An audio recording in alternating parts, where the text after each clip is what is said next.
గతేడాది ములుగు జిల్లా ఏటూరు నాగారం సమీప దండకారణ్యంలో క్లౌడ్ బరస్ట్తో వందలాది హెక్టార్లలో కూలిన వేలాది చెట్ల ద్వారా అటవీ శాఖకు భారీగా ఆదాయం సమకూరుతోంది.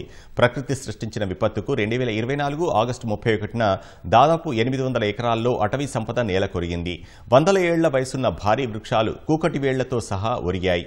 బలమైన రాకాసి గాలులకు కూలిన చెట్లను కలపగా మార్చడంతో కాసులు కురిపిస్తోంది.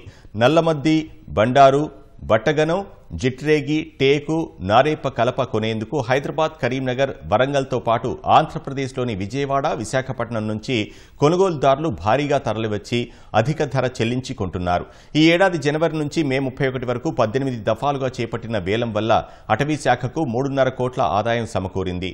మిగిలిన కలపను వేలం వేస్తే మరో 2.5 కోట్లు సమకూరుతుందని అధికారులు అంచనా వేస్తున్నారు. బండారు, బట్టగనం, నల్లమద్ది, టేకు, బీజాసాల్ 5-6 రకం స్పీషీస్కి కట్ చేసి అక్కడి నుంచి కట్ చేసి గవర్నమెంట్ టింబర్ డిపో ఏటూరు నగరంలో ట్రాన్స్పోర్ట్ చేయడం జరిగింది.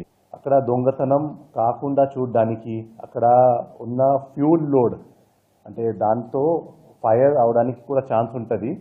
సో ఆ ఫ్యూల్ లోడ్ తగ్గించేయడానికి అండ్ ఫైర్ రిస్క్ తగ్గించేయడానికి ఈ స్టెప్ తీసుకోవడం జరిగింది. దీనికి గవర్నమెంట్ నుంచి కూడా పర్మిషన్స్ వచ్చింది. ఆల్మోస్ట్ 6 to 7 months పడింది ట్రాన్స్పోర్టేషన్ అండ్ అక్కడ లాటింగ్ చేయడానికి. అన్ని లాట్స్ అమ్ముడుపోవడానికి ప్రతి వీక్ ఒక్కసారి ఫారెస్ట్ డిపార్ట్మెంట్ నుంచి అక్కడ ఆక్షన్ పెట్టడం జరుగుతుంది. రెవెన్యూ జనరేషన్ ఇప్పటి వరకు రెవెన్యూ జనరేషన్ అయింది ఆల్మోస్ట్ 3.5 crores.